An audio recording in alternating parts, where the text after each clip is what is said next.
Buti pa itong si Congressman Benetes, may paninindigan. Todo ang batikos niya kay Speaker Martin Romualdez sa mga naganap ngayong araw dyan. Yung ibang congressman, ano kayang balita sa kanila? Si Congressman Pulong Duterte din pala ay nabalitaan nating nag-walkout. Bakit kaya? O dito po sa post po ng Banat Pinoy TV, liderato ni Romualdez binueltahan. Bacolod Representative Albi Benetes nanawagan ng tapat at makabayang pamumuno sa Kamara. Diretsahang ipinahayag ni Bacolod Representative Albi Benetes ang kanyang pagtutol sa muling pag-upo ni Martin Romualdez bilang Speaker ng Kamara. Sa halip na sumuporta, pinili ni Benetes na maging isang independenteng miyembro ng mababang kapulungan.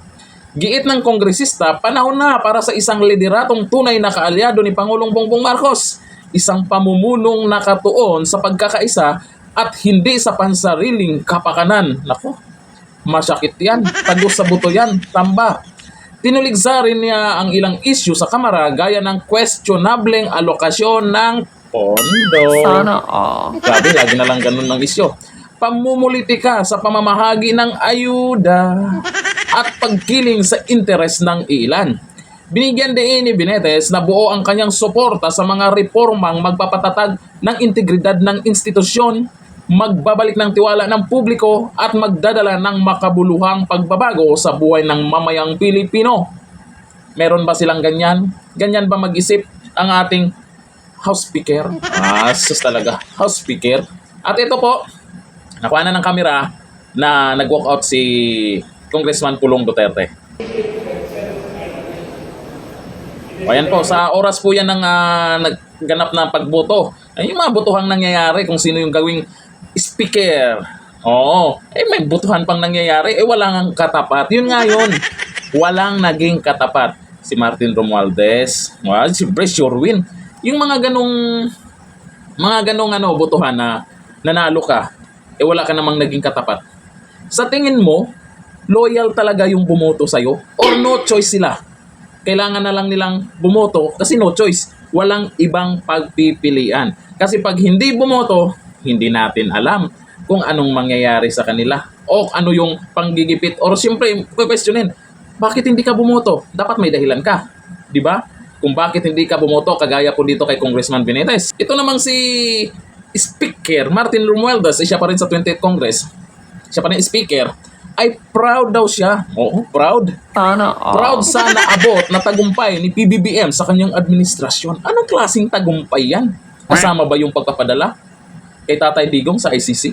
Ako'y nagtatanong lang ha. Bago ibahagi ni Pangulong Ferdinand Marcos Sr. ang kanyang State of the Nation address, ibinahagi ni House Speaker Martin Romualdez kung gaano siya ka-proud. Sana all. Sa naabot ng kanyang pinsan. Alangan naman, pinsan mo di ba? As President Ferdinand Marcos Jr. prepares to deliver his fourth State of the Nation address, I am proud of the gains he has made under his steady and compassionate leadership. Wika ni Romualdez. Galing. From bold economic recovery initiatives to decisive investments in agriculture, infrastructure, education, and digital innovation, the President has shown that strong governance can split leads and restore confidence in our nation's future. Dagdag pa niya, watamidong. Wala ba kayo sa pinagyayaw-yaw ni Martin Romualdez? Ewan ko lang sa inyo, iba-iba naman tayo ng paniniwala. Di ba? Sabi ni Larem, dapat pinalitan na si Tamba. Siya panalo, di ba? Walang katapat. Paano papalitan kung wala namang katapat? Ang sabi pa nila, bawat boto daw ay may ganito, gano'n. Hindi natin alam. Sabi ni Jiel Gallego, Benetes, may panindigan yan. Walang takot yan. Ganun dapat yung congressman. Pero yung congressman nyo, dyan sa distrito nyo, may panindigan din ba? O maingay lang sila nung eleksyon? Pagkatapos, wala nang pakialam kung ano yung gusto nyo. Kasi bilang representative ng distrito nyo, kung ano yung gusto nyo, dapat yun yung dadalhin ng congressman nyo. O ito yung sa nasasakupan ko, gusto nila na ito dapat ang mangyari. Ganun dapat. Ewan ko lang kayo po yung bumoto. Ewan ko lang kung iboto nyo pa rin ba ulit. Ayaw nyo kay Tamba pero yung congressman nyo ay bumoto. Isip-isip din ha. O sabi ni Teddy Liban, yung mga bumoto, isulat ang mga pangalan sa notebook para pagdating ng eleksyon, hindi na natin silang iboto muli. Ay, para sa akin, kahit hindi nyo isulat sa notebook yung mga congressman nyo, pag nalaman nyo na iba pala yung ginagawa, kasi yung iba ngayon tahimik, di ba? Tahimik sila. Ay, baka malaman ng distrito ko na bumuto ako. Oh, tahimik sila. Sabi ni Edmond Vergara, ano ba itong mga congressman? Para sa bayan ba sila? O para sa isang taong kurap? Nagtatanong lang yan, si Edmond Vergara. Sabi ni Openet Ignacio, mabuhay ka Kong Benitez, good job sir. Ayun, mapabilib din ako dyan sa kanya kasi kahit papano, mayroon pa rin iilan dyan na talagang kayang paninindigan kung ano ang sa tingin nila ang tama. O dito sabi ni Joeng Green, sigurado ako hindi mai-enjoy ni Speaker Martin Romualdez ang speakership di tulad noong nakaraang 3 taon. Marami nang babalimbing, tiyak nakalipas lang ng taong ito. Marami dang babalimbing. Hindi kaya mangga?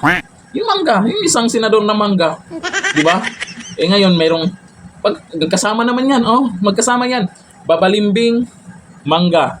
Di ba? Tapos na silang magmangga. Di, magbalimbing na sila. Magkasama palagi yan. Kung isang politiko ay isang balimbing, malamang nagiging mangga din yung mga yan. Kilala nyo ba kung sino-sino ang mga yan? Comment tayo dyan. Hanggang dito na lang. Thank you. Bye-bye.